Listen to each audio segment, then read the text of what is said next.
Oh, Rang, you had something to read? I had it, but I don't, it's beautiful. I don't believe how Baba brings it before me. Different grades of love. Baba's 31st, December 31st, Baba gave his last written discourse. Love is pervading in all universe, but the type of love differs. The love, it animates things and creates in mere attraction. Like in a magnet, the animal kingdom, there is love among animals and birds, but it is passionate, full of desire and carnal. Carnality signifies body's wants, eating, drinking, precreation, and fear. Suppose a tiger pounds on a deer, kills and eats it. This is also love, but it is the lowest type. Consider what it means to level love descends in an animal that hungry and want to satisfy its hunger by killing another innocent animal. And consider also to what length the lover tiger hunts his beloved victim, the deer, by following it steadily. In human being, love is also something passionate. If a person is hungry, he first thinks of a favorite dish. His mouth waters and he longs to eat it. If sweet lots are there, the person wants to fill his stomach with his throat. This is called lateral love. Once he is satisfied and his stomach is bolted, he is finished. One or two good leeches and no hunger and no more lateral love. There are people whose desires for name and fame or money surpass their reason so much that they lack hunger and sleep. Thus, greed to means a type of love, money, love, made by fame of love, greatness, love. This is not the case with animals, but the true hero longs intensity for the nectar of the divine love, and he is the exception. Such pure love is not found in ordinary realm of mankind. This love is not inborn, it is given and imparted by a master. Love is therefore one, but it is the several kinds, the lowest in attraction. It depends with progress and evolution and transforms into real love, which is like a stream flowing silently, passionless, eternal, perfect and pure. Divine love is the highest of all, but it is not silent. It has terrible longing. It is not peaceful. The winds of evolution, reincarnation, and involution blow the stream of attraction through the animation of the world, turning it into the river of the animal and human kingdom, and finally transform it into the ocean of divine love upon realization. That's Mayor Baba Lord Mayor, page 757. December 31st, J. Baba. Thank you for letting me read that. Thanks so much. Beautiful. Thank you. Yeah. Did you say it's December 31st, 1969? I'm sorry? 68, 1968, December 31st? This December 30, it's in Lord Mayor, page 757. Prakash, you do point it out. He could have given that after he passed. Why not? But the important thing, that was his last written discourse. That's why that's why it came to Oh, last written discourse. Okay. last, yes. Different grades of love. J. Baba. I don't know how Baba brings these to me. I'm amazed. I'm amazed where did this come from. I'm amazed. I'm just amazed how Baba brings these to me. Where did it come from? They come from Baba. I mean, the timing of it. Beautiful. Jai Baba, everyone have a good night. Jai Baba. Yay, Baba Aurang. You What too. happened to Ganesh? Ganesh was there and he just disappeared. Be back.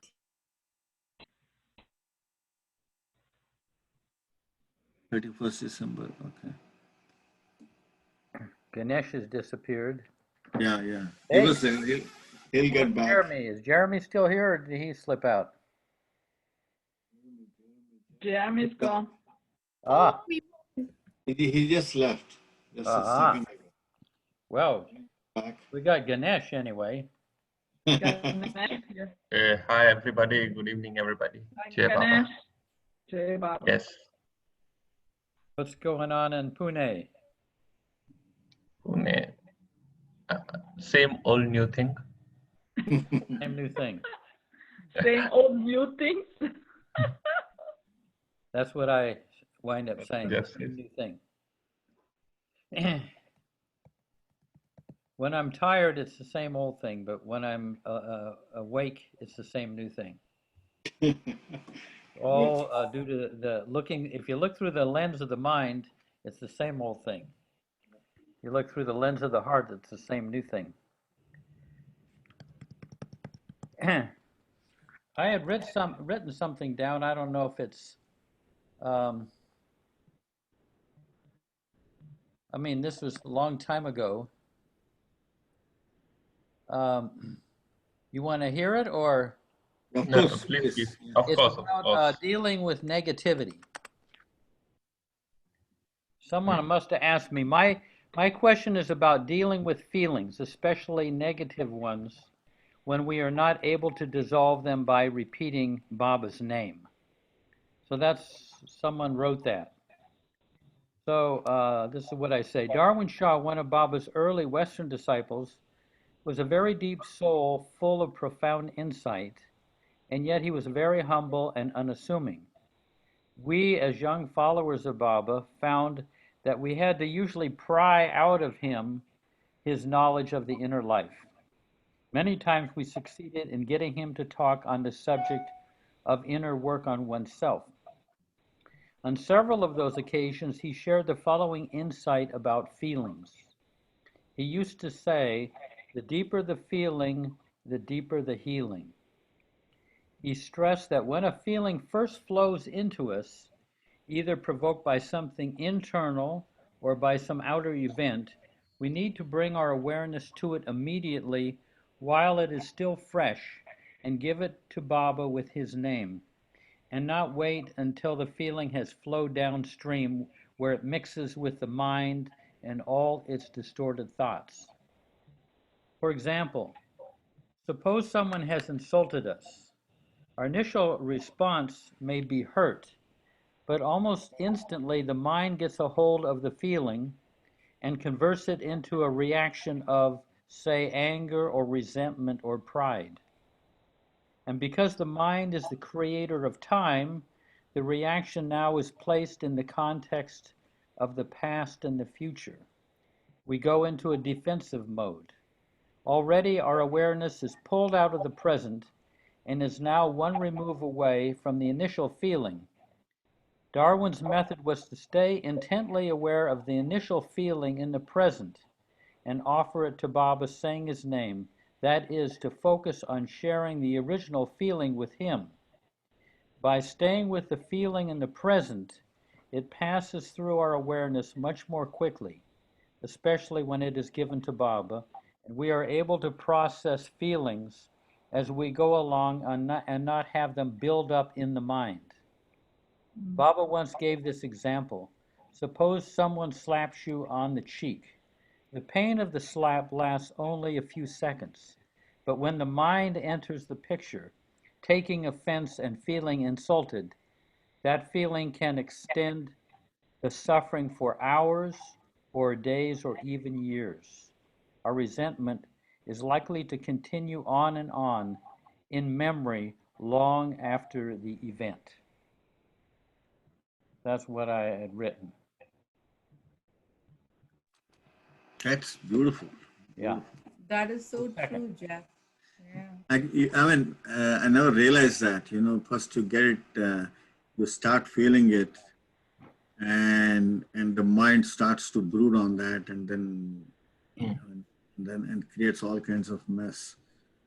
I mean, it's very hard. It's like, if you think of it as a conveyor belt, things are coming in and we wind up taking stuff off the conveyor belt rather than letting it continue right on to Baba. Darwin was very good about that, but I would take stuff off the conveyor belt, try to process it, try to work through it, and I would get a backlog of things, whereas he was very good at, something disturbing comes to him, it goes right to Baba. He just didn't hold on to anything. I mean, his ego wasn't there getting offended or Right. taking things personally, which basically is like grabbing stuff off of the conveyor belt, which I had to struggle with over the years. Yeah. Able to do that. Yeah, this is so true, because if you let the mind get it, the mind starts making stories, and then we kind of go on and on the storyline, and we drive us crazy because that never ends, Yeah. If you don't let it go through, it's kind of, that's a learning process, to do like Darwin did, to let it go straight to Baba, not hold on to, Yeah. Give it to Baba.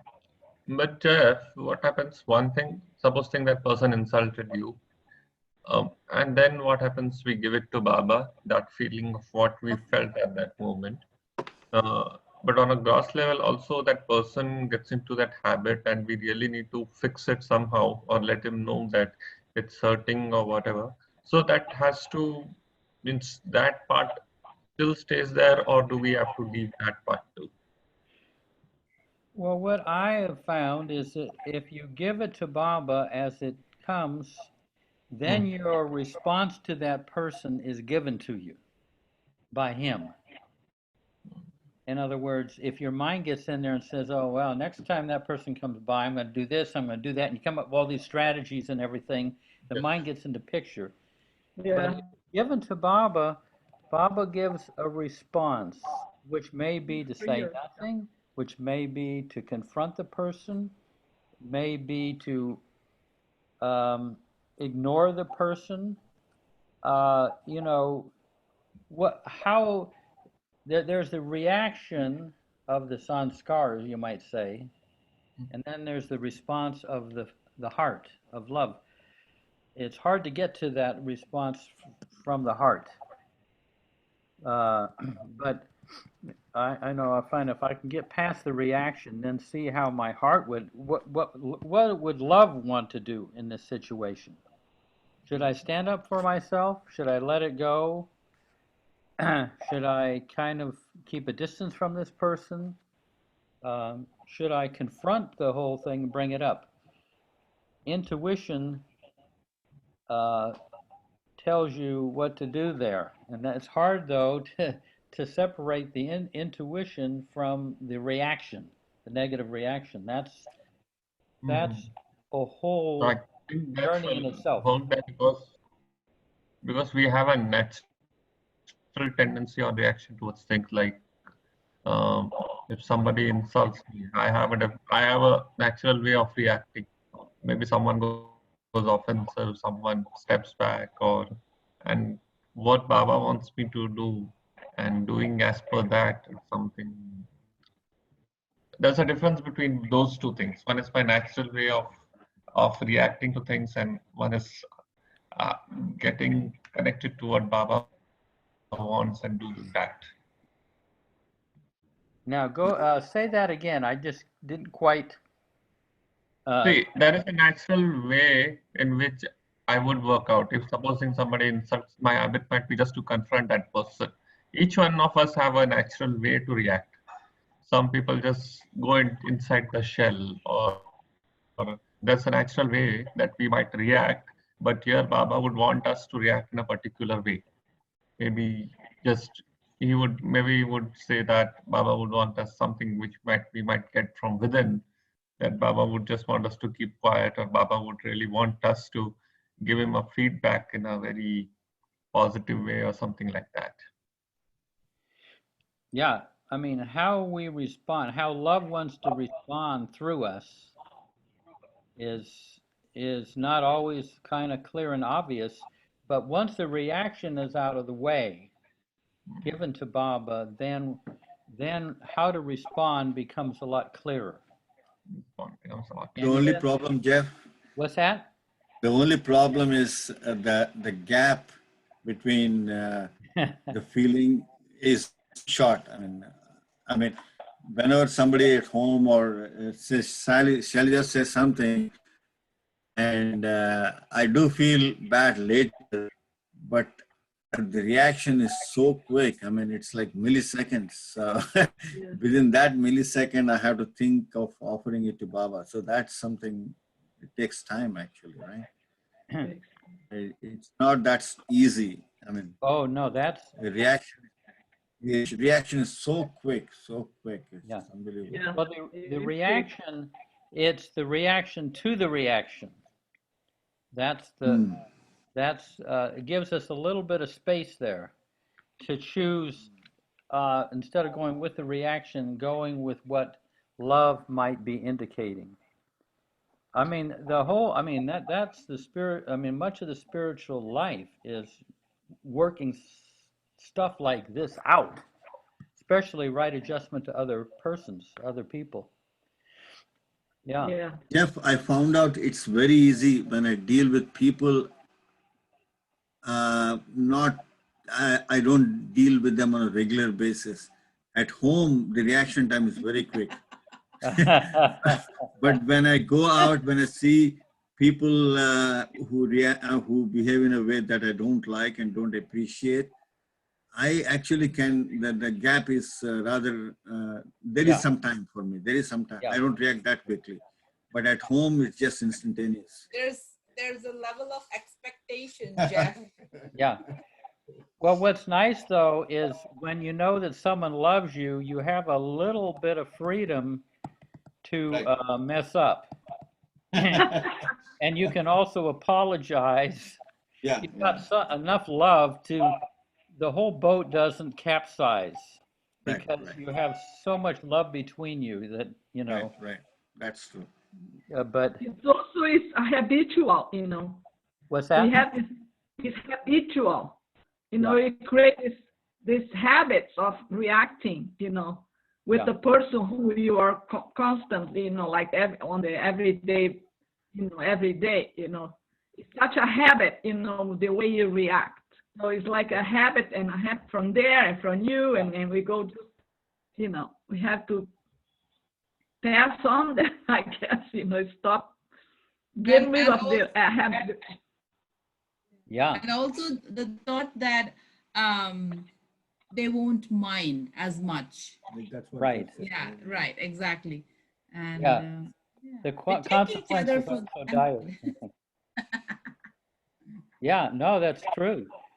So you get to improve by someone who's sympathetic and empathetic to your struggles of being able to control your reactions. You know, one flash, one intuition that helps me is if I'm in a situation where someone is objecting or doing something that I'm reacting, and I could say something. One of the thoughts that comes to me is, how important is this going to be important to me 10 years from now? You know, I mean, is this getting this right now? You know, getting this situation right at this moment.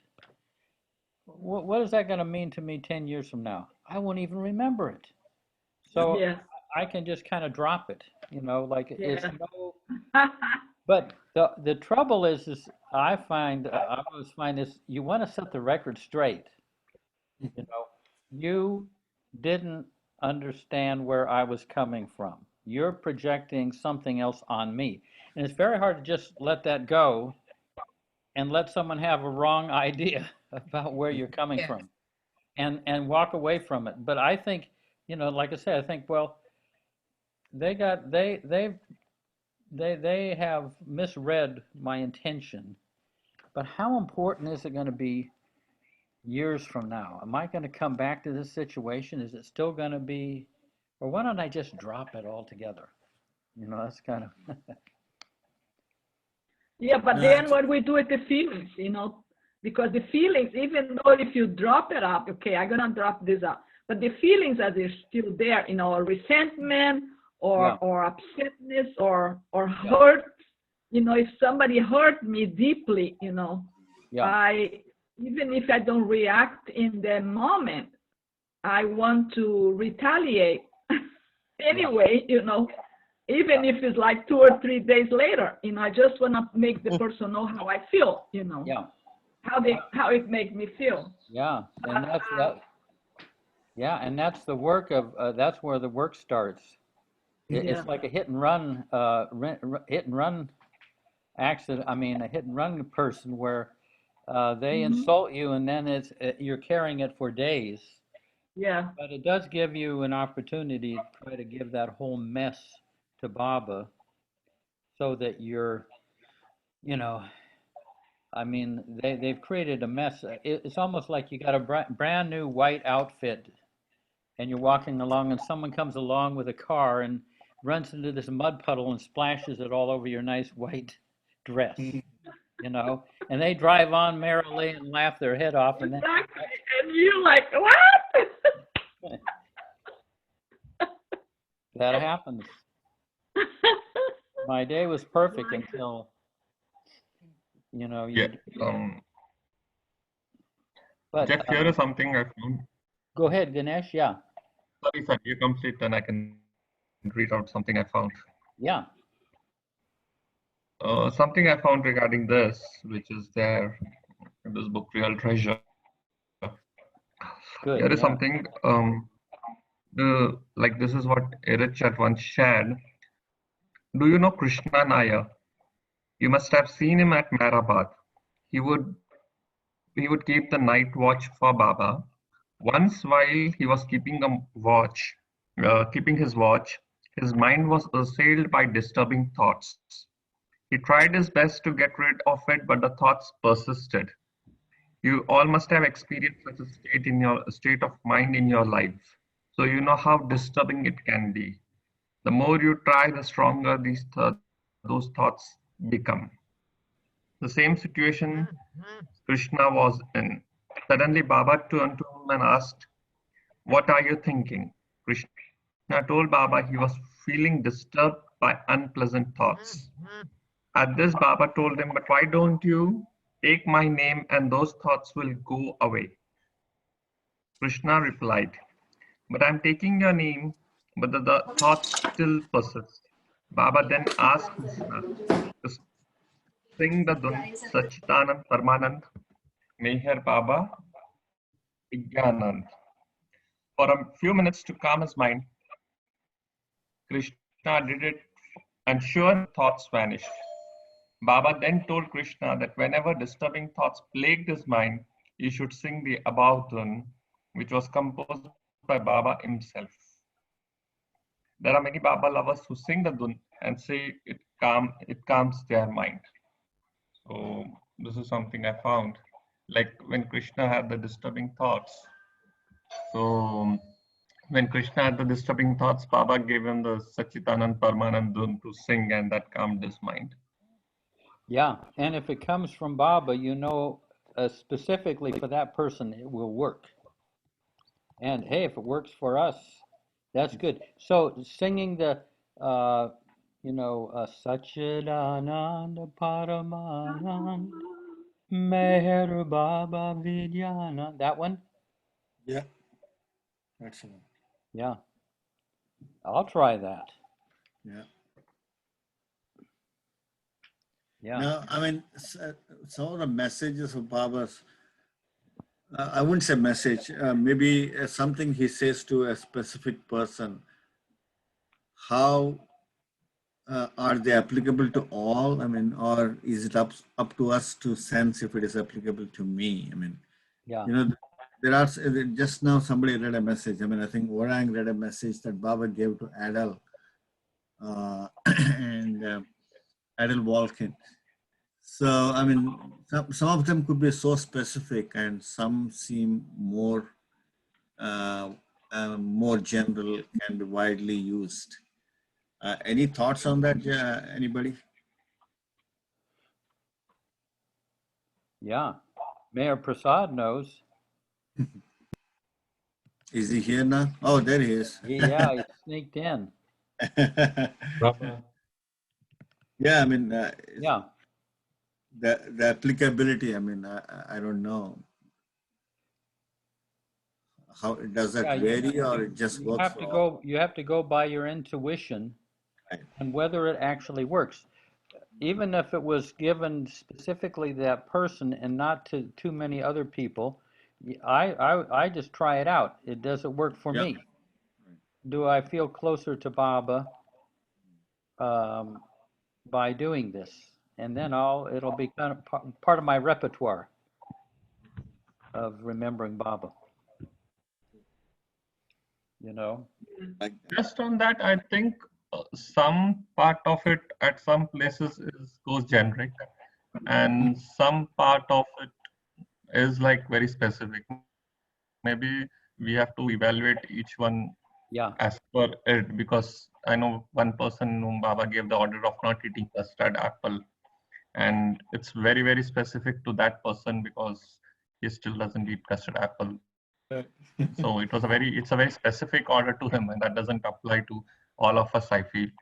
At the same time, there are certain things like, here is one affirmation Baba told, like some person in an interview, he said, and Baba said to him, life, always think life is beautiful and all is well. That will help you.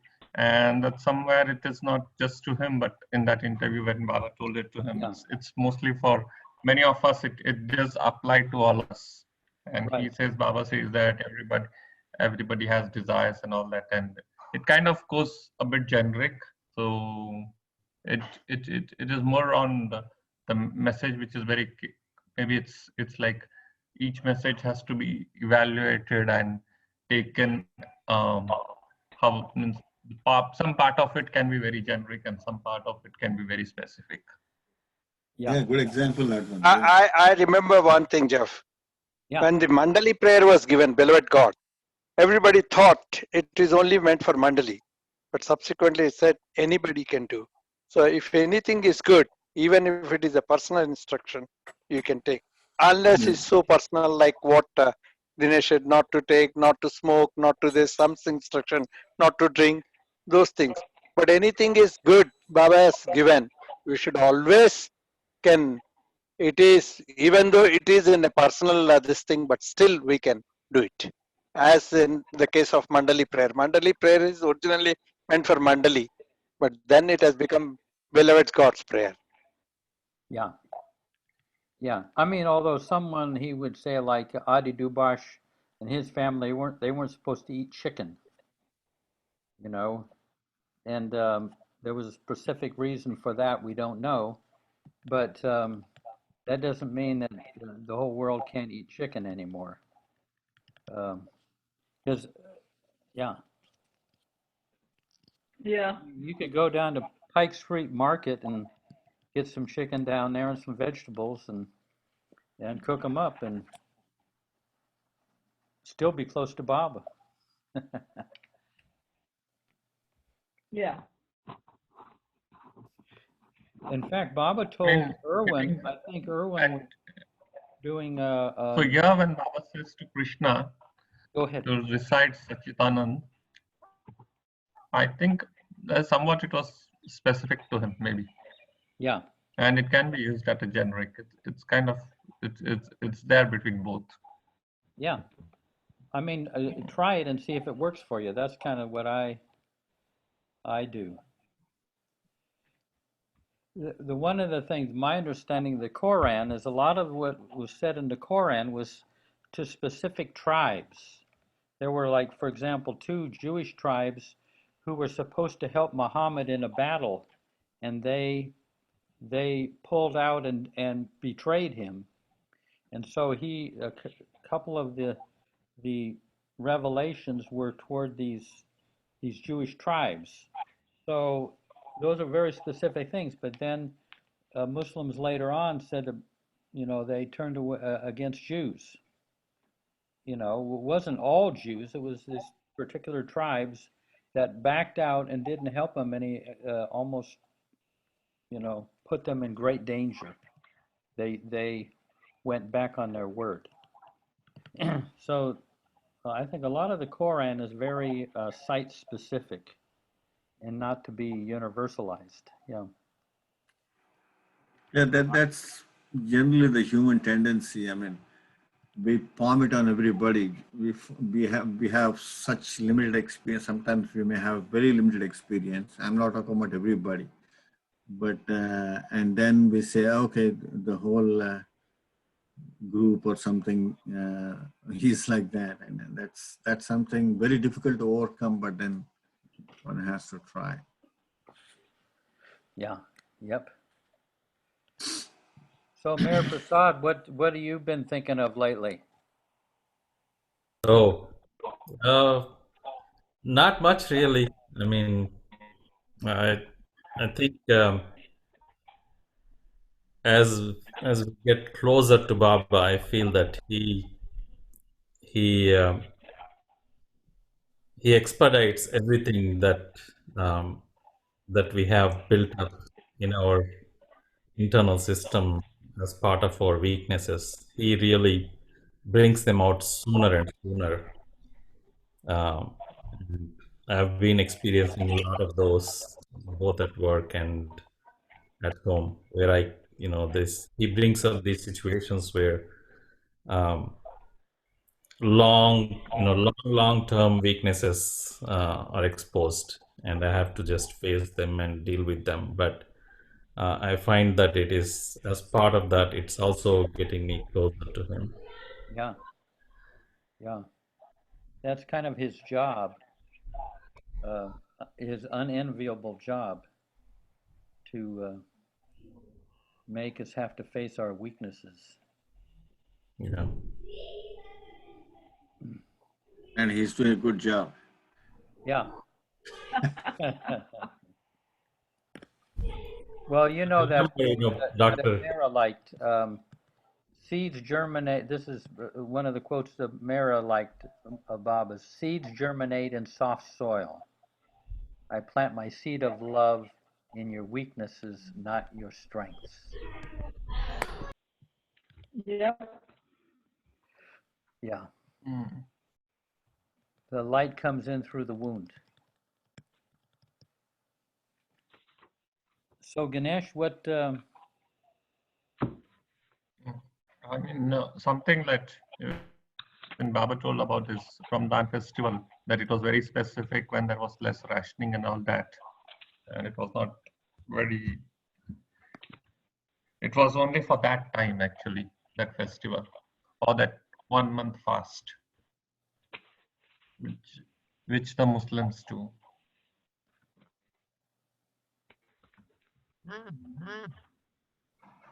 Just a second. Yeah, Baba says here in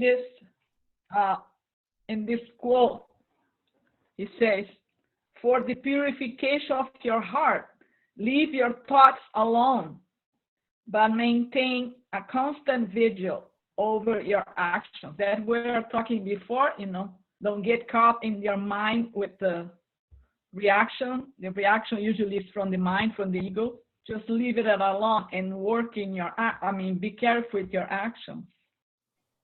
When you have thoughts of anger, lust, or greed, do not worry about them and do not try to check them.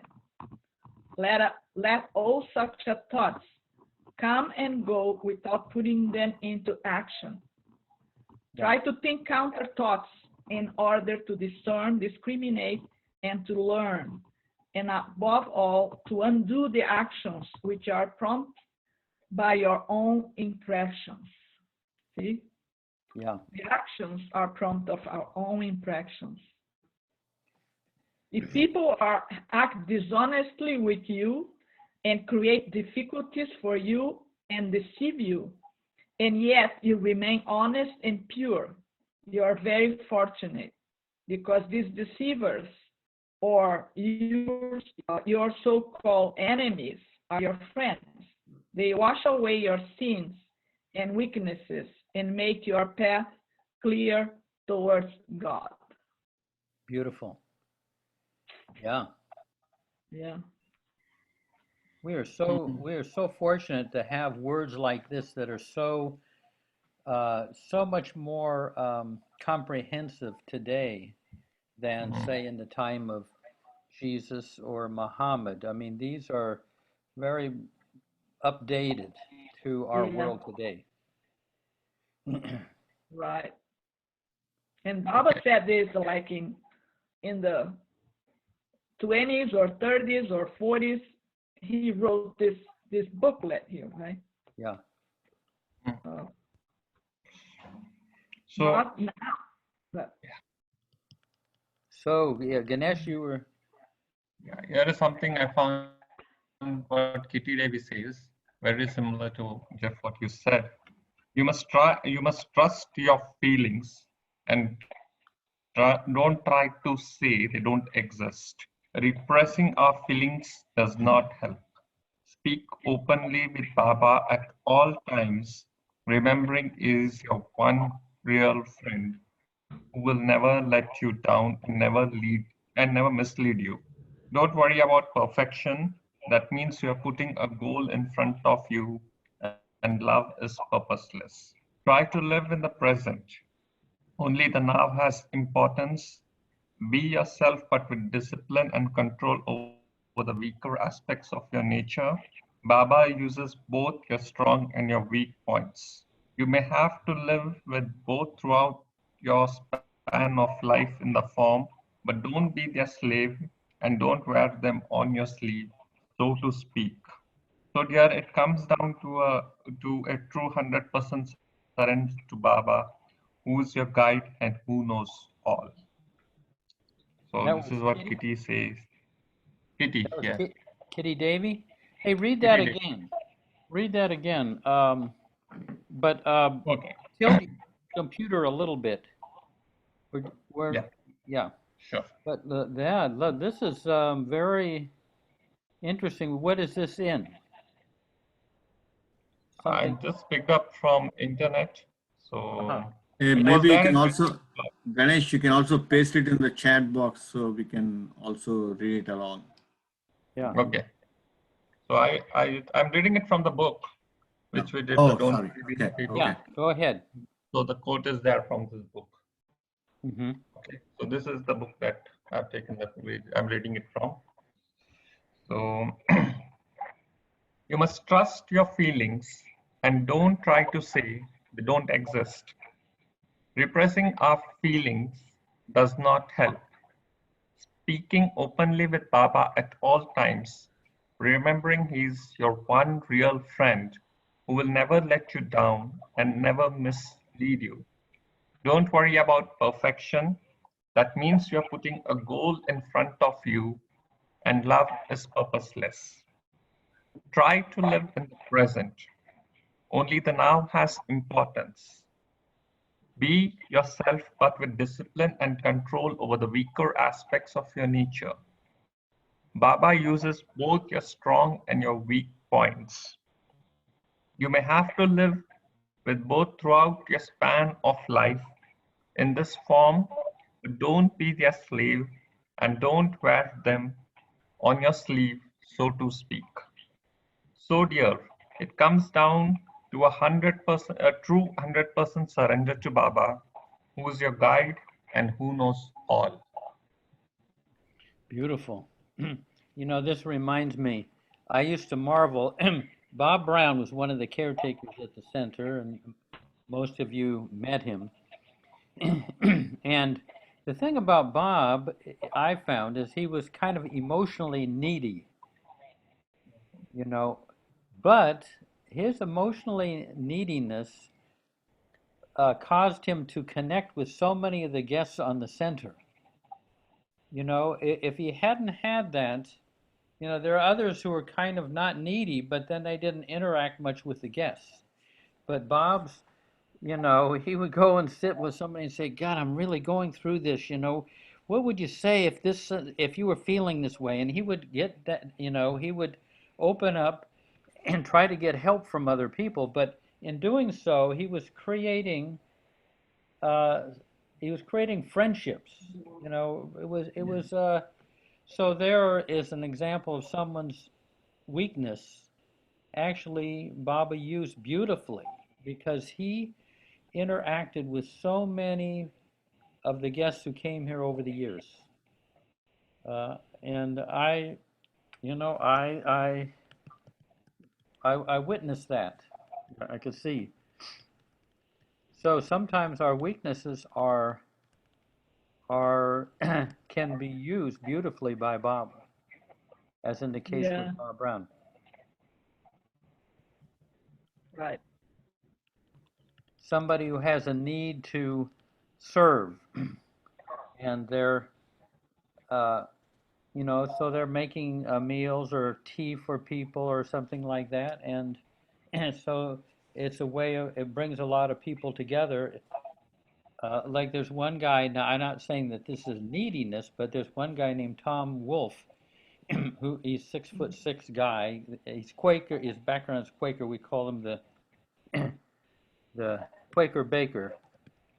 But he would, in the early morning, he would make breads and and rolls and cookies and everything, so that by 8 o'clock, when people came into the refectory, there was all these nice treats, and there would be chai and coffee, and so he created a whole nice, just very relaxed interaction, and people who might not normally have talked to each other wound up meeting one another over, you know, some of these treats that he had laid out there on the counter.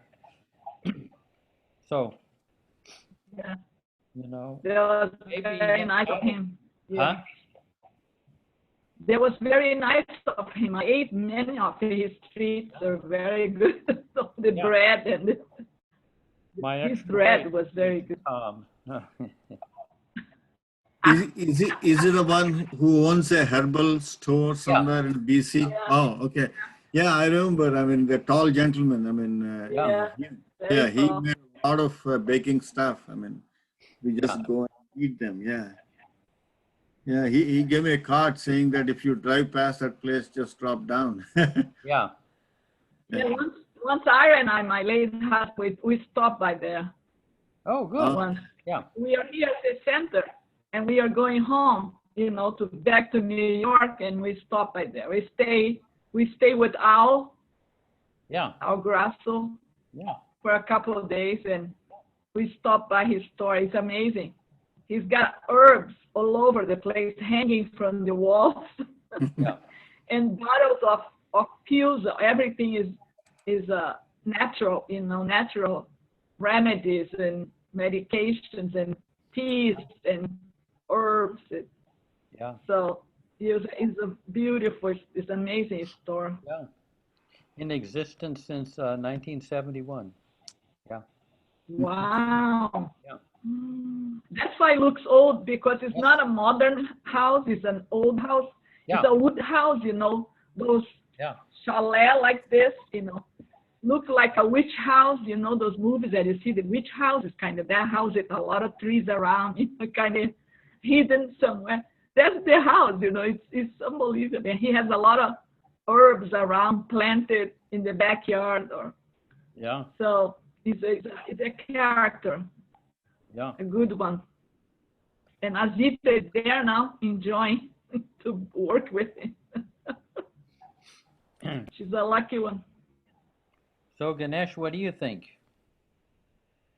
Yes, just He's cooking. one- He's cooking yeah, I sent a something. message on this chat, so that's what it is. I got something else that you might be Yes, please. interested in. Yes. Something I wrote. This is about Darwin here. I guess must have been a letter that I wrote to somebody. As usual, a little late in responding to your question from Effort and Grace, where Darwin says that in cultivating Baba's presence, Bob assures us that our actions would have no binding effects on us.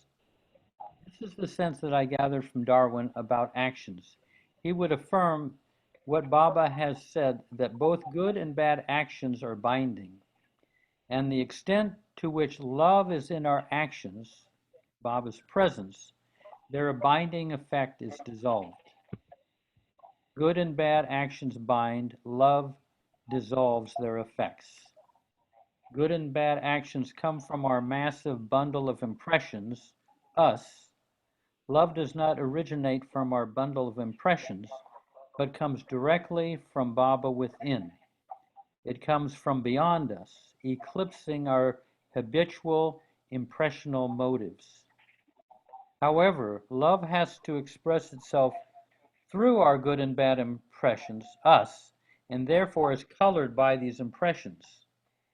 Baba gives a metaphor of a scorpion whose stinging mechanism has been removed. It may continue to strike, but it can't sting. Its sting has been neutralized. To the extent that love is in our actions, they are not binding. Darwin was very upbeat about our life with Baba and would have discouraged us from underrating the love that can come through us, even if it has mixed motives coloring it. Too often we dwell on the mixed motives aspect. Even the little love that comes through us should be a cause for celebration, not doubted or regarded too suspiciously. Baba has overridden or eclipsed our usual behavior for the time being. Celebrate him and his love, Darwin would say. All our efforts to cultivate Baba's presence play into love, which dissolves the effects of our actions. I once asked Darwin what the biggest mistake the Baba lovers are making. Not critically, but more instructively, Darwin replied, they think of themselves as small and they remain small. Think big. Think beyond the traditional spiritual box. One of the most often quoted lines of Baba by Darwin was, all limitations and bindings are subjective and self-created. I realize I may not have the quote correct, but basically the meaning is the same. When love comes through us, we should not deny, underrate, or dismiss it, thinking ourselves to be modest. Baba was not keen about modesty. Accept it as an honor and blessing from Baba. This was the attitude that Darwin encouraged. So beautiful. I don't remember even Jeff, writing please that. can you email the both one, the one that you read in the beginning and the one you read now? So because the one you it, this is beautiful at that too, and that is important because it teaches, it somehow talks about how to handle your weakness and how to give it to Baba. So please can you email both of them? Yeah, I'll do that. I still have in mind to send the other one to you, but I realized I had written about it elsewhere. I need to combine both of the one last time we were together. Yeah. So I like the comment about the mixed motives and love. That's very nice. Yeah. Yeah. Oh, go ahead. Could you talk a little bit about a little passage in this quote, this last quote from Darren that you read about not think of you as being small. That's the sentence. Yeah. Yeah, they think of themselves as small and they remain small. That's what it means exactly. I mean, not to think about being small spiritually, or in what sense that he says that? Well, I think I mean, I gather from Darwin when he said this is, think of yourself as capable of universal love. That you have the ability to love all and serve all for Baba's sake. Right. Not that, oh, little old me, I can't do this. Right. Because Baba says the whole universe is inside of us. So we're not small at all. We're as large as the universe. But to think of yourself as, I got all my hang-ups and, who am I to talk about Baba and all this. just, throw all of those kind of narrowing, small thoughts out of the way. Yeah. Someone would say, but Erich, who am I to talk about Baba? I mean, what do I know? And I didn't meet him, and I don't have that kind of love. But who am I to talk about Baba? And then Erich would say, who are you not to talk about Baba? You turn it around. Who are you not to talk about Baba? Who are you? Who are you? Are you so special that you don't have to talk about Baba? You got that already? You already realized. He turned it around. Because Baba said also that we are, I mean, we like me, whoever, are in the same level as the mandali. In his eyes, in Baba's eyes, the way he sees us, Yeah. is the same. I was very surprised with that when I heard that, because, you always think the mandali, like mandal being closer to Baba than us, but Baba don't see that. Baba sees us the same. I don't know. Yeah. Something Yeah. like Yeah, in essence, we're all the same, and he's tuning into the essence. But, like Prophet Muhammad said, between you and me, there are 49 veils. Between me and you, there are no veils. See. So he's right here with us. Yeah. But when we look at him, it's like turning the binoculars around the other way. What's really up close seems far away. Yeah, because he sees us, our true self, Yeah. We might not see that at the moment, but he sees that. He look at us like our true divine self, Yeah. That's such a relief to know that. Yeah. I like to think about that. But we have to hear from Dinku. I mean, she's just been, sitting there. What's happening over there? Nothing's happening really. I'm just enjoying these talks, and hearing everything that you have to say. Anything? I'm just absorbing it. Anything that comes up in you? Anything that? Or?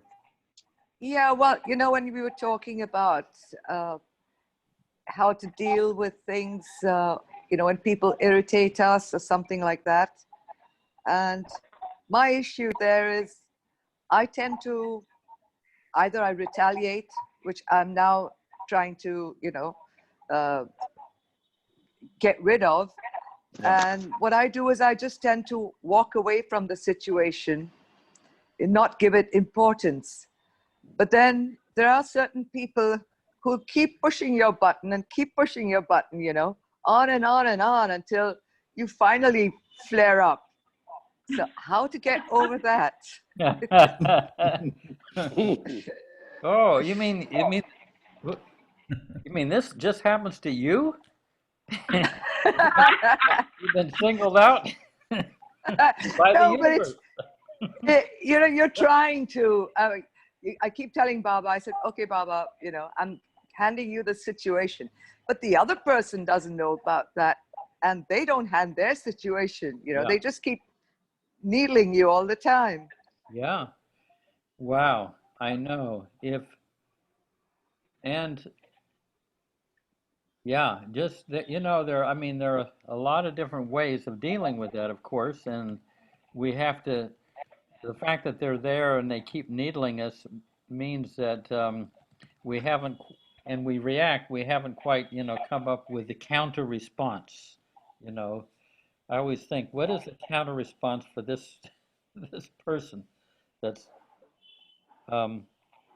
here's one thing that you might find interesting. I mean, if you can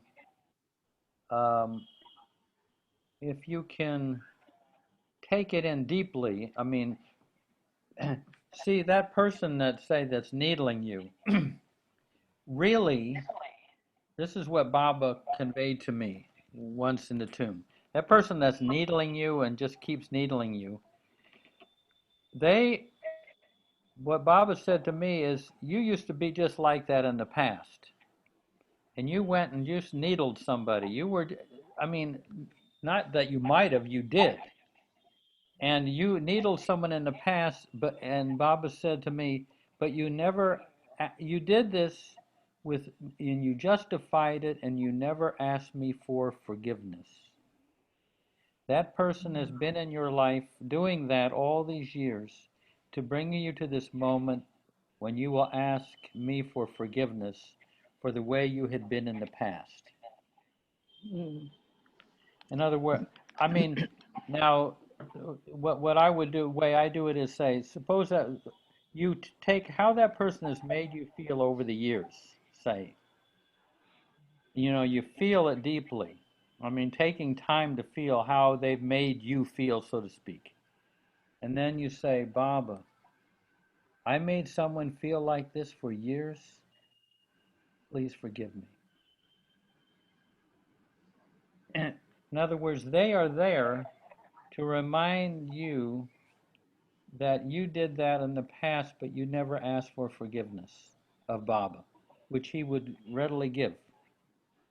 That's why these people come by, they play these roles. I mean, you can try it and see. It works for me. Baba said, it's not like it might have happened. He, said, you did exactly the same. And that person is this world is so compassionate that someone will play your role this time to bring it up in you, this hurt in you, or this irritation in you, so that you can ask Baba this time for forgiveness. I mean, it seems impossible. It seems like the person that's needling you should be asking for forgiveness. You see, that's the trick. That's where, but you also should ask for forgiveness from. It's always the case, Jack. Huh?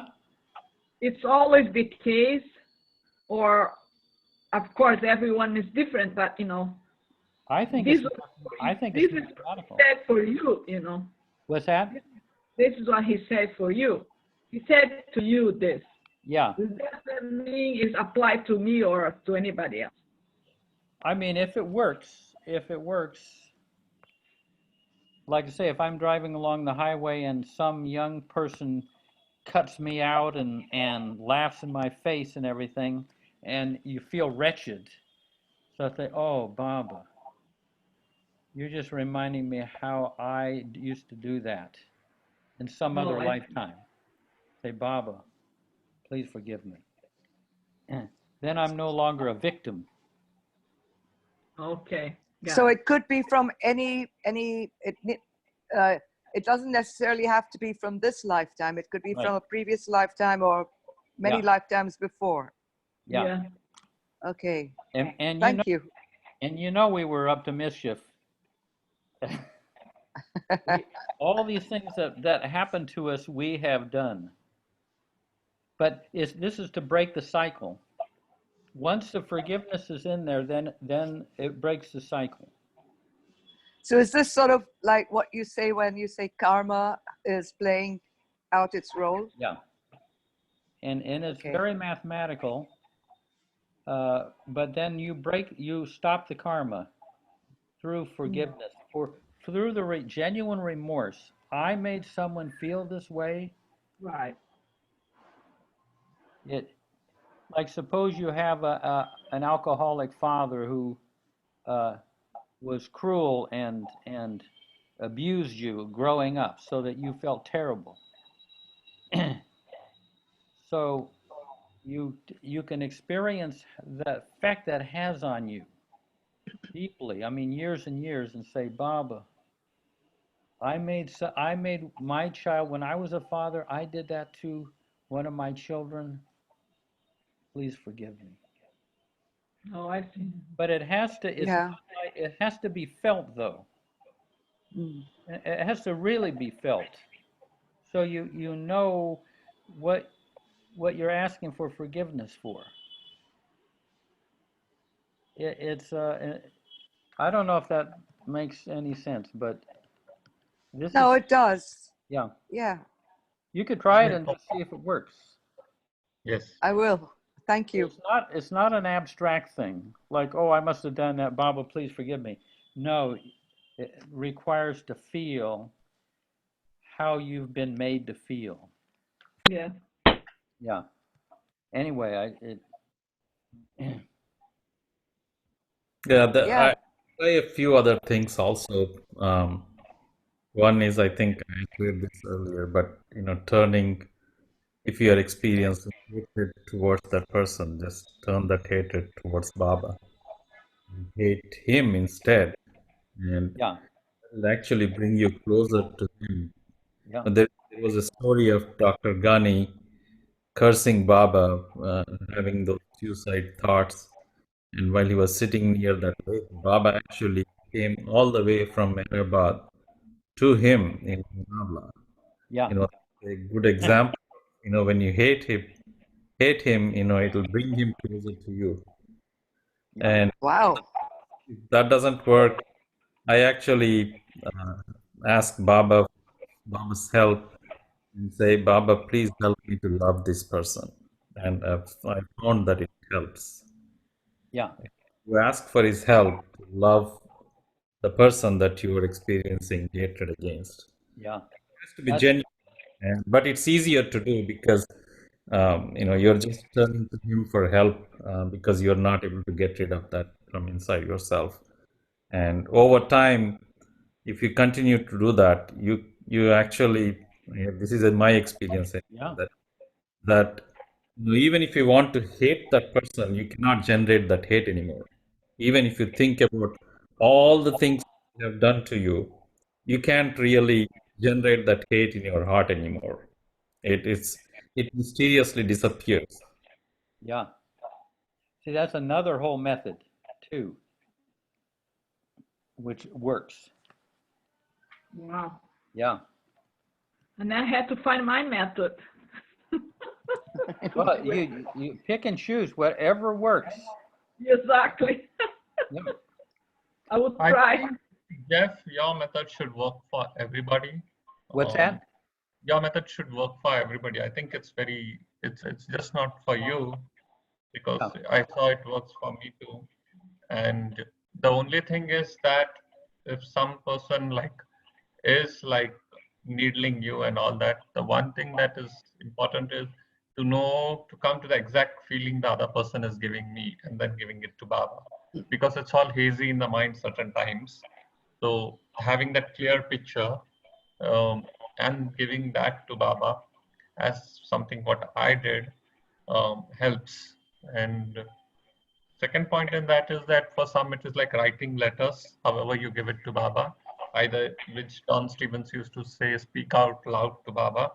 That helps certain times. For certain people, it is like writing a letter to Baba.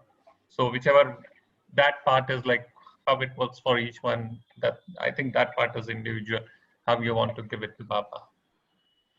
Some people just meditate and give it to Baba and think deeply and give it to Baba as a mental action, or write letter and give it to Baba, or speak out loudly and give it to Baba. That's individual. But I think this method is like, it works. Sharing my thoughts. There's a lot of different ways, but it makes life a lot more pleasing and enjoyable and harmonious Yeah. when we try to do these things. You can love. Baba says you can love me most by loving those whom you cannot love. So there's that. But for me, what I'm doing now, I mean, since the lockdown that I'm having all this time, to work on myself, doing this inner work, I'm doing this meditation now with myself that I'm trying to tune into Baba's infinite love and gratitude. you know, and have gratitude for everything, for my bed, for my shower, for my toes, for my muscles, for my back, for the flowers, you know, have that feeling of being grateful to everything. And plus, I'm doing this with the infinite love and gratitude, because you see, this is very interesting, because I'm recently started this doing with infinite love with Baba, just feeling it makes so much easier, because I light myself up, you know, all the negativity seems like is going away because I'm tuning into this infinite love, you know. Yeah. And also, you know, when Ira passed away, you know, and then maybe a couple years after that, he came to me, you know, he showed up to me one day. And the feeling that I had, you know, before I saw him was the love and gratitude. I was outdoors, I was outside, I was right here in front of my condo. I just felt this great feeling, you know, of love and gratitude, and I didn't know where it come from. Then I walk a little bit further, and there was Ira was standing next to me, you know. And then just like that, he disappeared, and everything disappeared. But, you know, now that I'm tuning with this, when I start tuning with this infinite love and gratitude, it was the same feeling that I had when he came to me. And he came to me to show me this. That's what it is, infinite love and gratitude. That's all it is, you know. And now that I'm tuning into that, not even thinking about before, you know, what happened with me and him, you know. Just now I realizing that it's the same feeling, you know, when he came and he showed me that. He came and he just threw this love and gratitude on me, and I felt, then disappeared. Now I'm tuning into that, and I realize this is the same thing. It's the same feeling that Ira came to give to me. Wow. You know, he just brought to me from Baba, you know, that feeling, you know, it was like, I was stunned. I was like, oh my goodness, that's why Ira came to me to tell me this, you know, to show me, to be, you know, just to tune. And it took me a couple years, you know, to start to working on that, you know. Yeah. And that makes my feelings for people, you know, it's so much easier, you know, to deal, you know. Yeah. Not that easy, but it's more loving, you know. I became more loving with people around me, you know, and I don't know. Beautiful. Wow. Yeah. And that's Ira from the other side, you know. He came from the other side. Yeah. No, that is beautiful. I mean, that if we can stay in that place, life is quite much simpler. And then, yeah, maybe then people stop needling us. Because then I give them back love and gratitude, you know, for the poking. Yeah. Will disappear, because love, you know, transmutes the negativity. Love has that capacity of, you know, transmute. It's like alchemy, you know. You just make the negativity disappear because it's light. Light has more power than the darkness, you know. Yeah. Beautiful. I guess I think so. Yeah. That's what I believe. Good. No. So when you turn a flashlight in the dark, you know, illuminates, you know, the dark just disappears. Yeah. There's no darkness anymore. That's how Darwin used to say, when you would come with your kind of who you are, kind of semi-lit, and you come into Baba's presence, you know, whatever you were just disappeared. Yeah. You are now in your soul with Baba. Whatever you were dragging into the room in the form of different kind of darknesses was gone in an instant in Baba's presence. I mean, that was his experience of Baba. Right. But that presence, that infinite love that you're talking about, that's Baba's presence, and it's not like he was just here a long time ago. He's like right here. Right here. Ready to do that if we would open up to it. Yeah. Oh, wow. So Ganesh, you got any other things percolating in there? I think we are having a good discussion. So I really loved what we spoke. Thanks for sharing so much insights, Jeff. Yeah, no, And this all is everybody like. all these things. I mean, we all have different methods, but I think we can benefit from hearing these different ways. I mean, I benefit from it. I try all these things. I'll try a What Lenita and Prakash infinite shared love. was Prasad. What's Yes. that? What Lenita, Prasad, Prakash and Prasad have shared is also beautiful. Yeah. You know, speaking of that, Jeff, a few days back, I was talking about empathy, and you gave it advice or tip on how to develop that. That was it's life changing for me because I've been using that ever since that time, and I can see a difference in how I'm dealing with other people in terms of how they feel, and at least seeing a glimmer of hope in developing that empathy. So Prasad, which one you are talking about? So I was I was telling Jeff that empathy doesn't naturally come to me.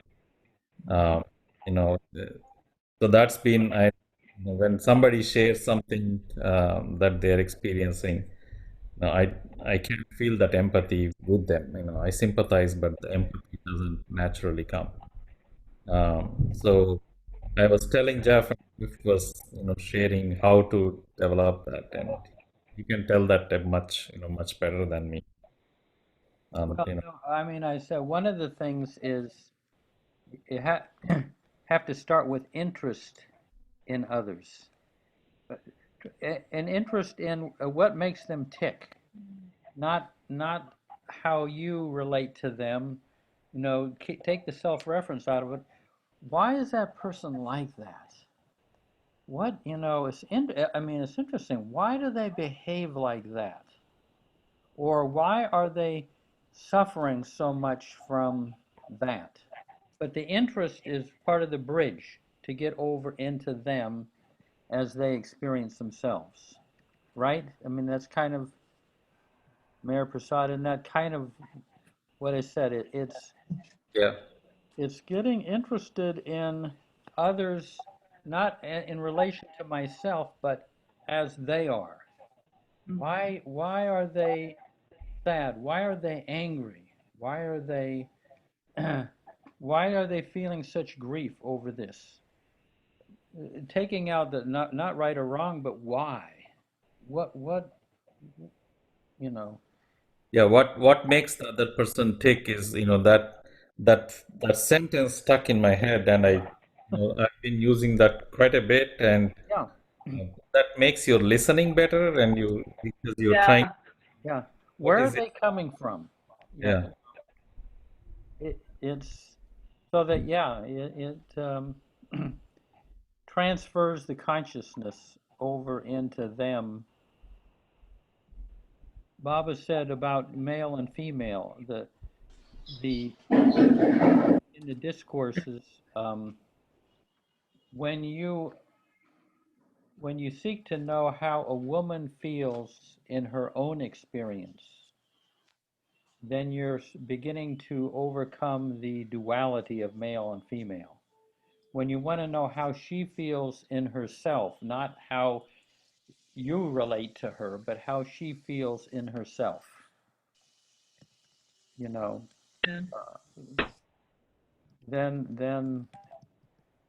then you're beginning to overcome that polarization. So I'm just trying to get you the why and the interest part is like you have this one. Supposing you have people like supposing that they're short tempered or egoistic or any of these tendencies, and you're trying to connect to them and understand where they're coming from, and it just might be like some greed within this or some aggressiveness within them. So now you connect and you realize that, So what next? After you take that interest, you empathize, you know where they're coming from. So what next? Well, I always feel when I actually feel empathy for somebody, then I don't have a problem with I don't have what can I say, a hardcore problem with them. I'm gonna say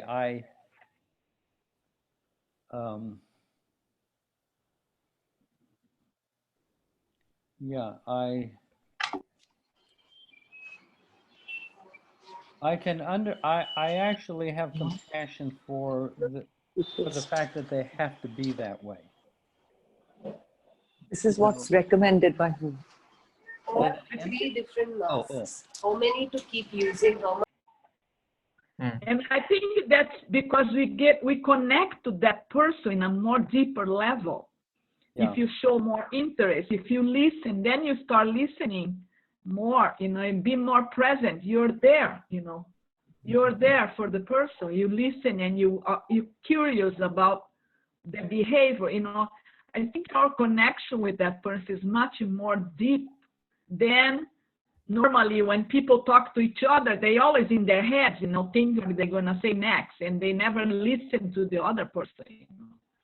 That's a common behavior, of us, as a human being. But when you start, like you said, Jeff, when you start getting more interest in that person, why she's like that, why he is like that, then you start stopping your thinking mind and just absorb, the other person being, getting to know, you know what I mean?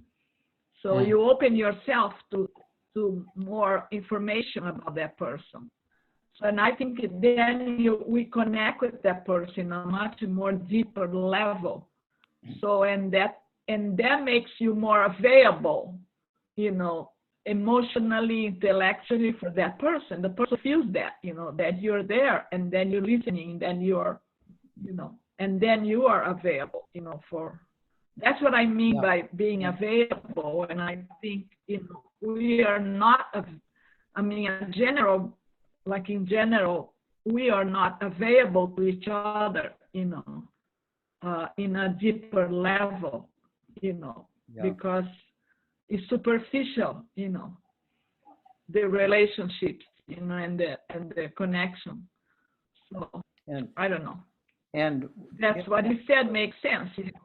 Yeah, no, that's what happens. I think eventually, the difficulties with other people. It's not the loving part of themselves.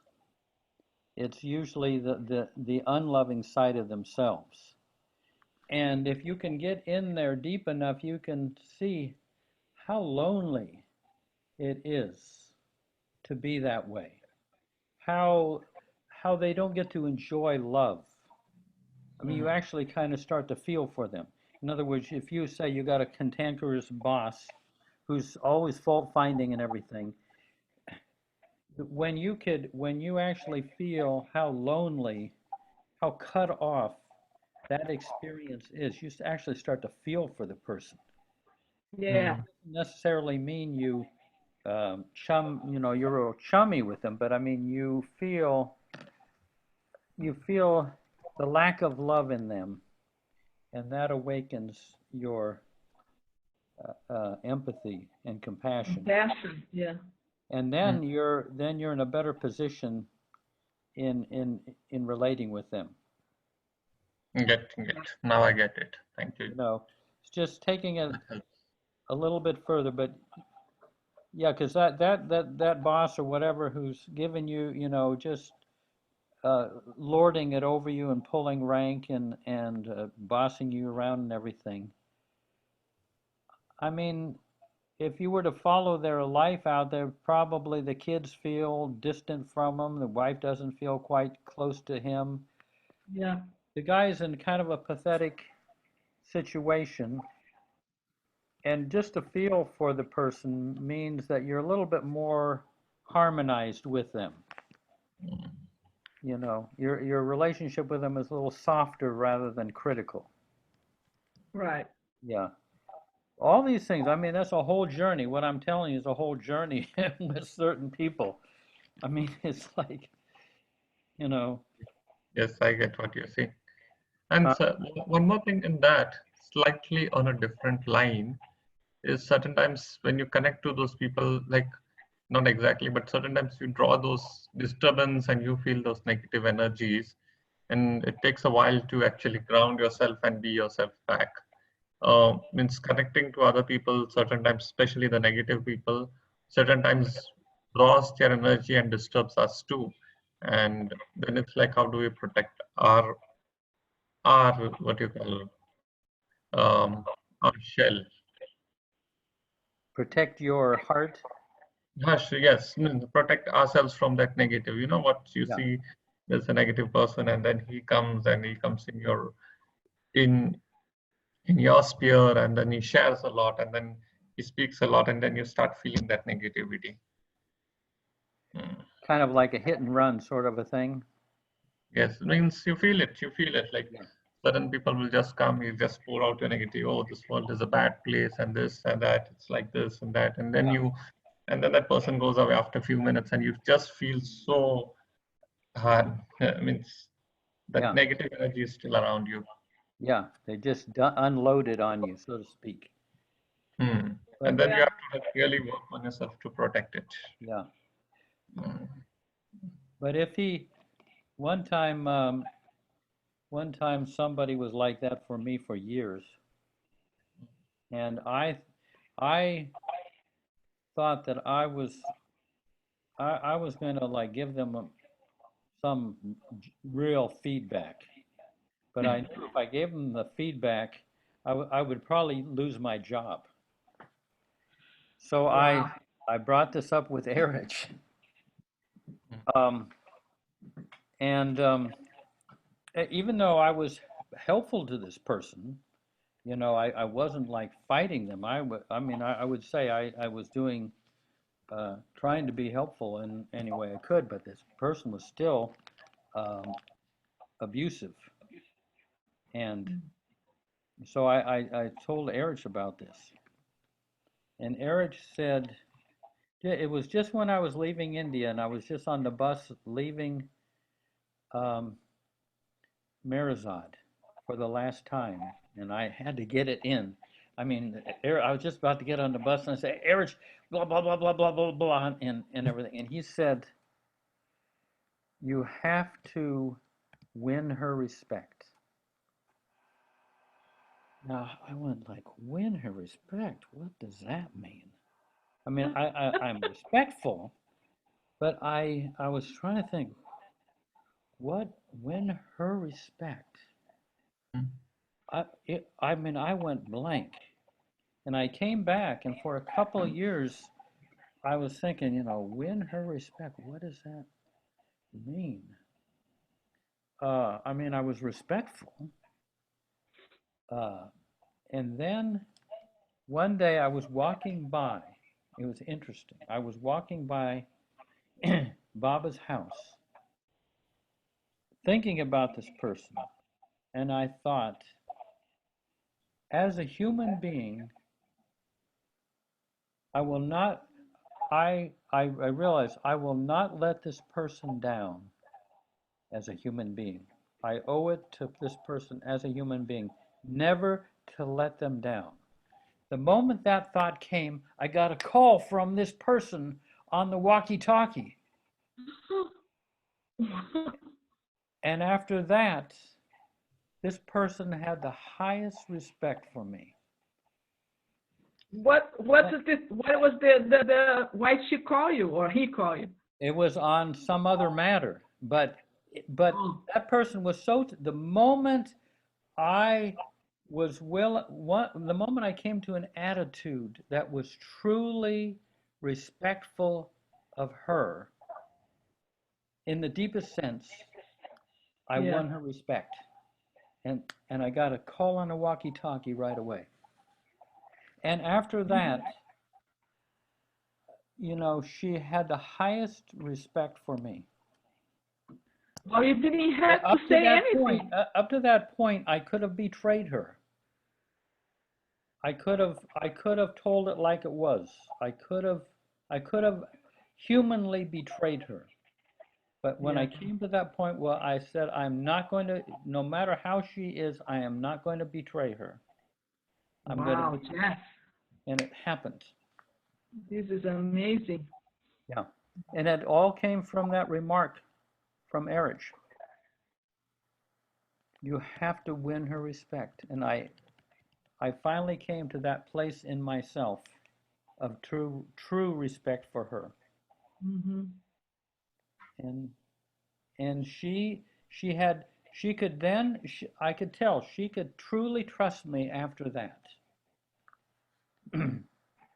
Wow. You know? This is unbelievable. Yeah. You change your behavior, you know, towards her, and change her towards you, you know. Instead of you demand that she respect you, you start respecting her as a human being yourself, you know. Yeah. This is unbelievable, because then you change that relationship because you just change yourself, you know. Yeah. Wow. And she was so sensitive. Oh. Yeah. Lanita, we're not hearing you. Huh? We weren't hearing you. Your Wi-Fi. I think I'm something not. like Can you hear me now? Yeah. No? We Okay. can hear you, yeah. Yes, my Wi-Fi sometimes goes off, on and off. Yeah. Goes on and off. But it's amazing how her soul was so attuned that the moment that happened, she knew. Unbelievable. I mean, I was like, oh, how did this happen? But it was just like Erich said. Yeah. It was a soul connection. So Ganesh has got, his homework,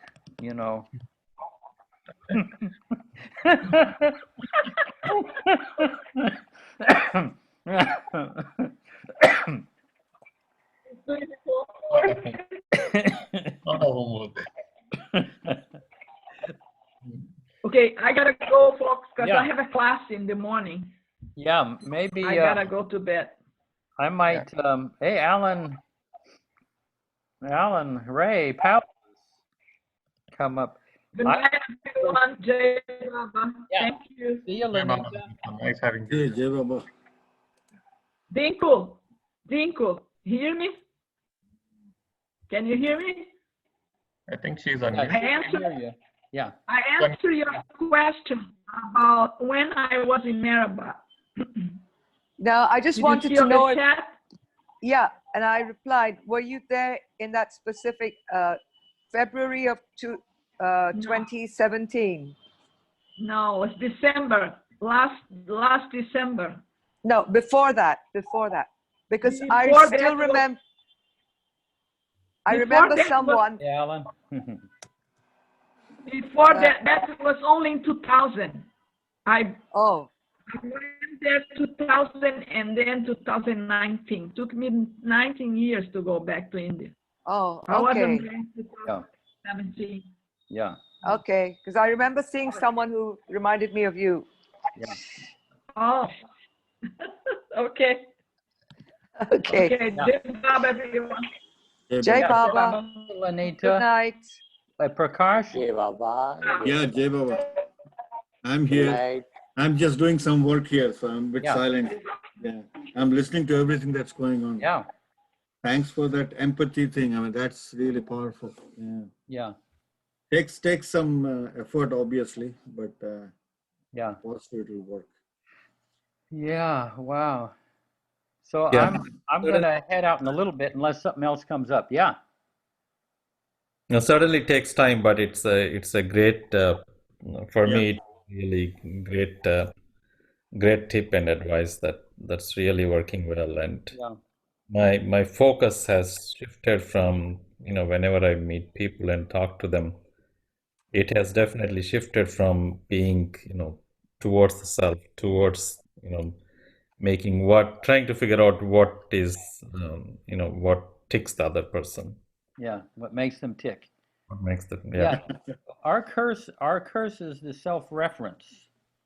How is this person thinking about me? Yeah. So then there's too much going on. It's there are two subjects going on. Or, well, now how do they think about me? How do I think about them? If you can get over into the other person, it keeps it very clean and simple. I mean, of course, I mean the mandala were so good about just looking over at you, you know, without not through the filter of themselves.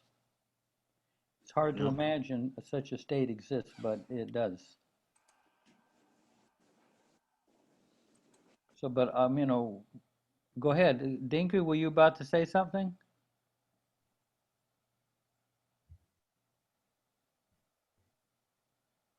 Yeah, I was saying that it's sort of like, when you look at the other person, you try and see yourself in the mirror. Well, I would say to get over into them and take yourself out of the picture. Uh-huh. Meaning not to be in a reactive state, but how are they, how they experience themselves.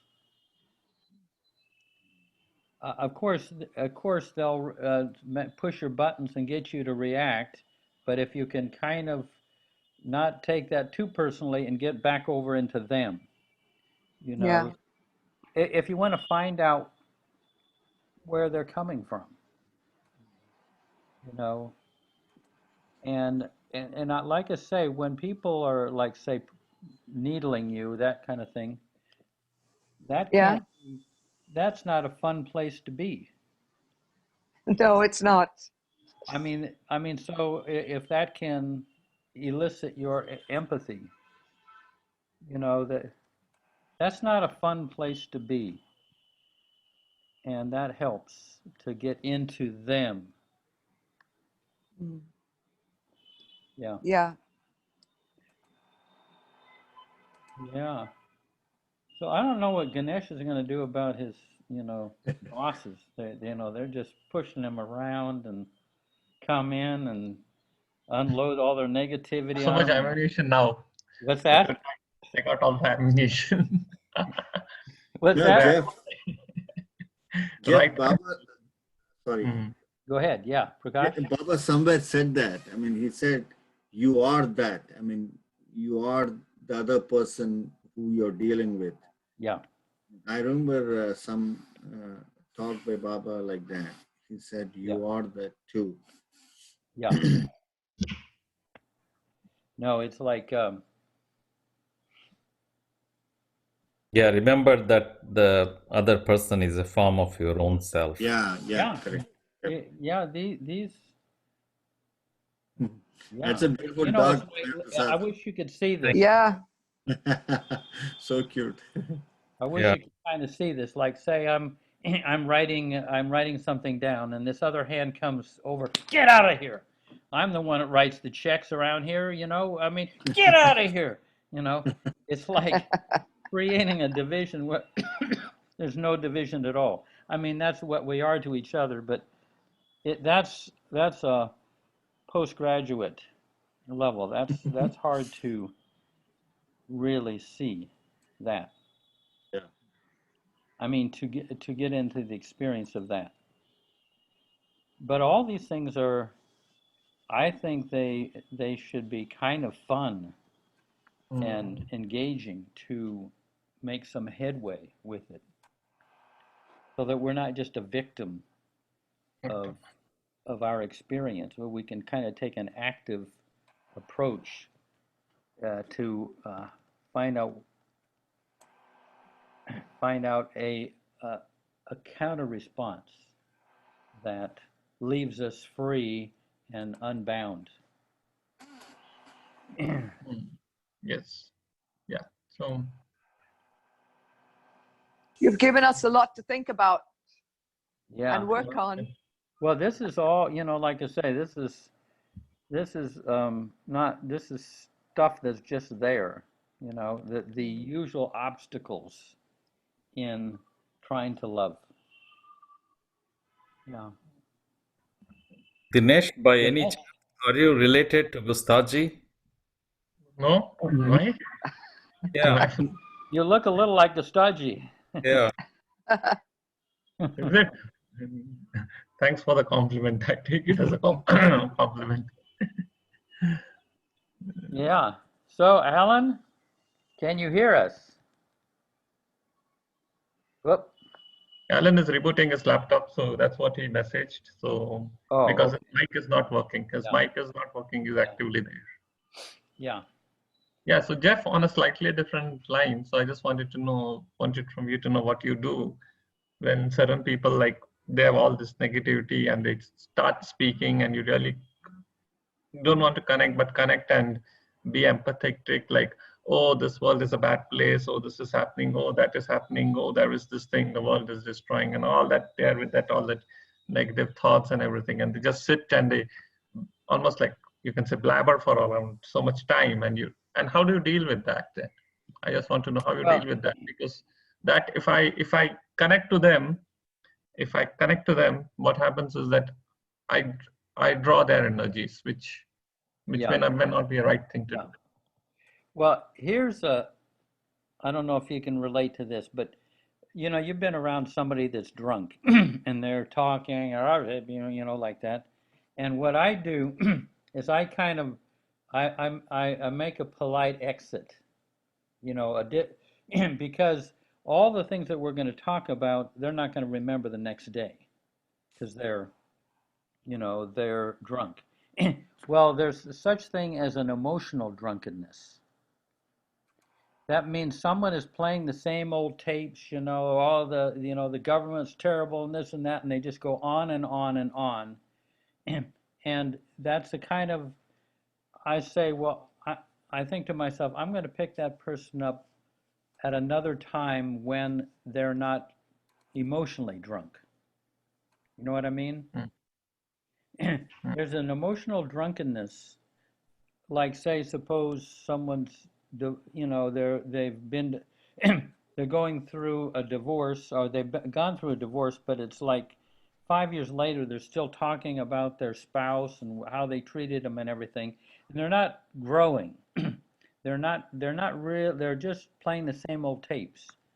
I give myself the privilege of being able to kind of make a polite exit. Now, you might not be able to do that if that's your boss, but you know what I mean? In other words, if they're just going around with the same negativity and everything, I don't feel obliged to just, if there's not a give and take of love happening, I'll move to another room. Does that make sense to you? Yes, that makes sense. I know you said once you used the term called energy vampires. I remember you saying that. Me? I said energy vampires? Yeah, once you. Huh? Something like, yeah, energy vampires. Well, I don't know about that, but I mean, I'm sure there are, but people that drain you because they're not really, they don't want to really get over their problem. They don't want to resolve it. They want to just stay in their reaction and go around and around with it. And I'll try to see if I can stop the tapes and like, say, suppose somebody is talking about their divorce that happened 5 years back, and they're going on and on. Then I try to make it a win-win situation.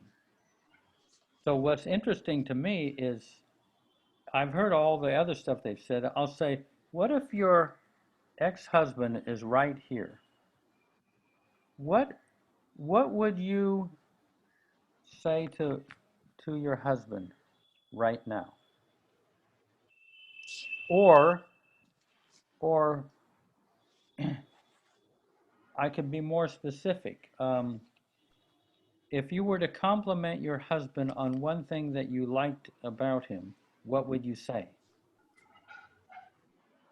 Because that's interesting to me.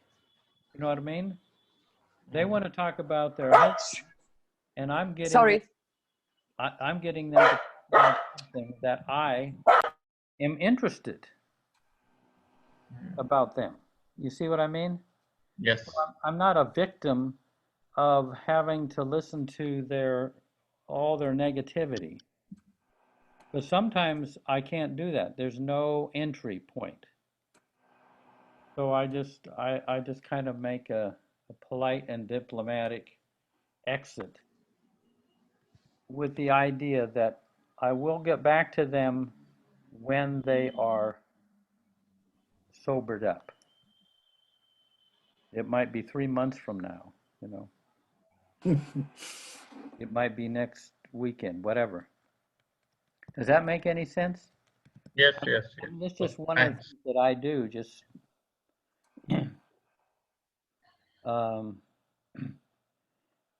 because we owe it to ourselves to have a give and take of love.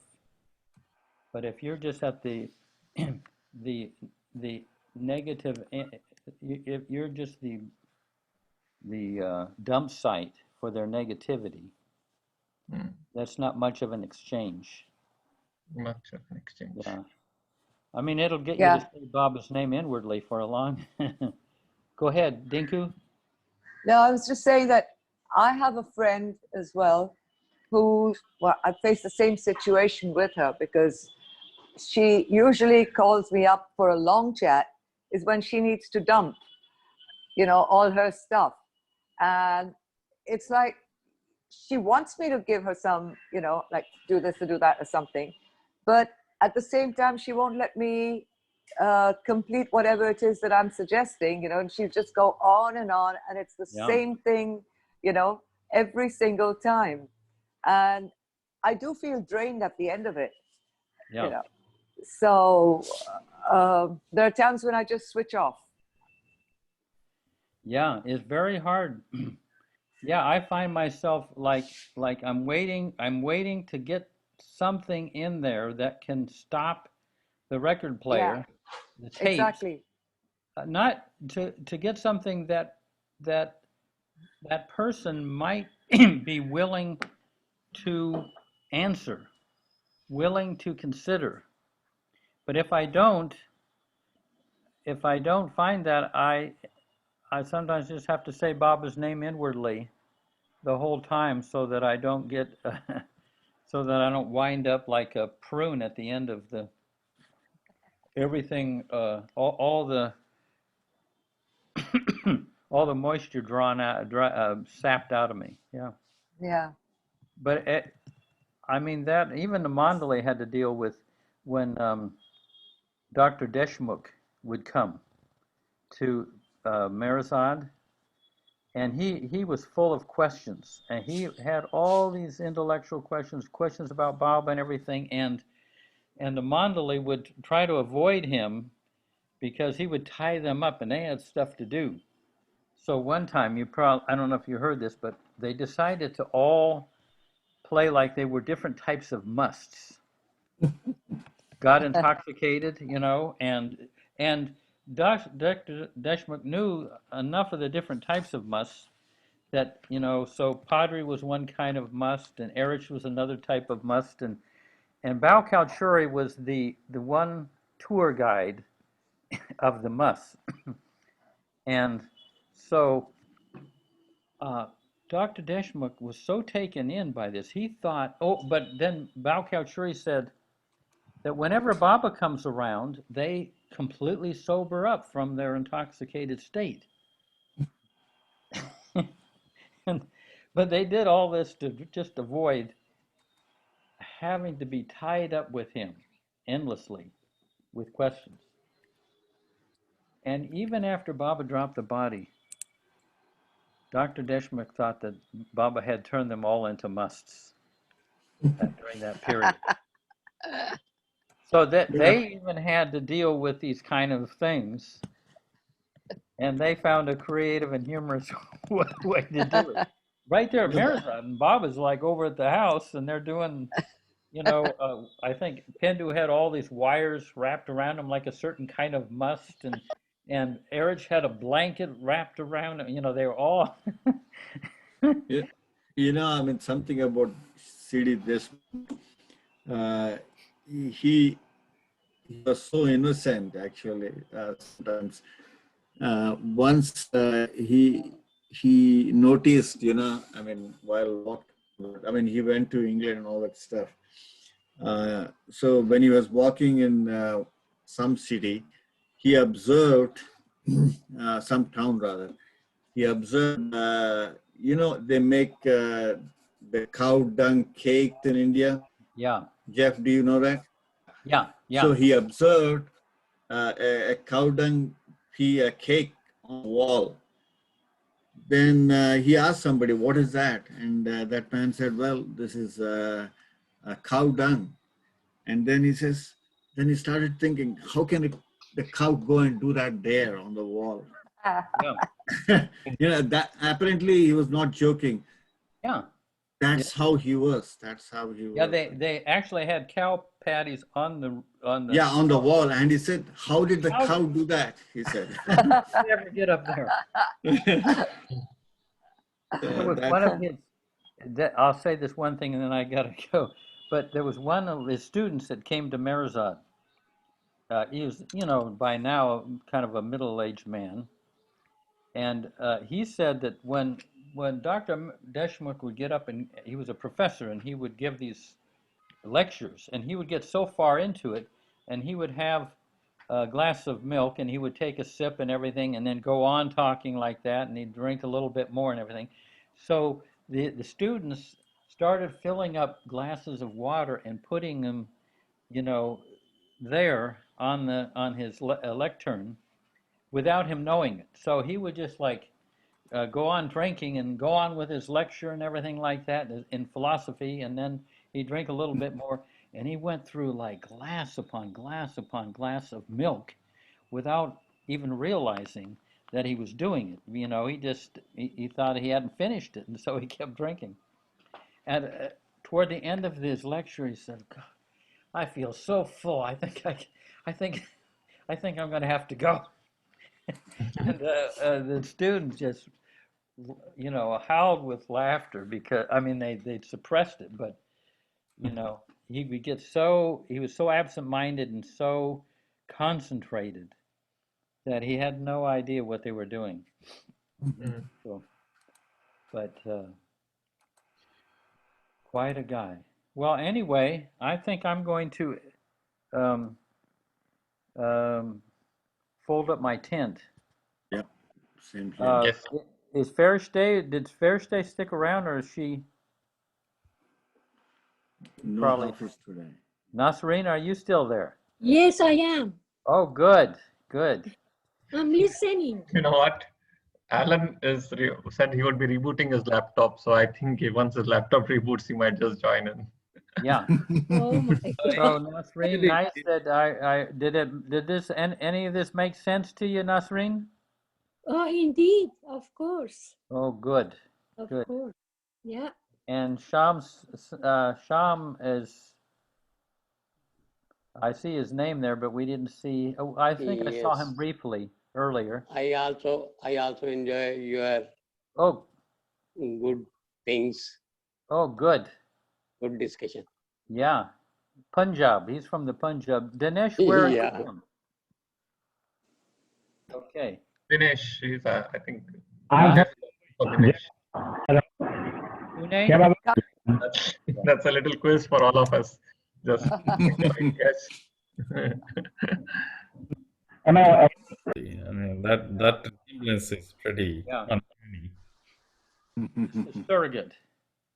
It's double. Yeah.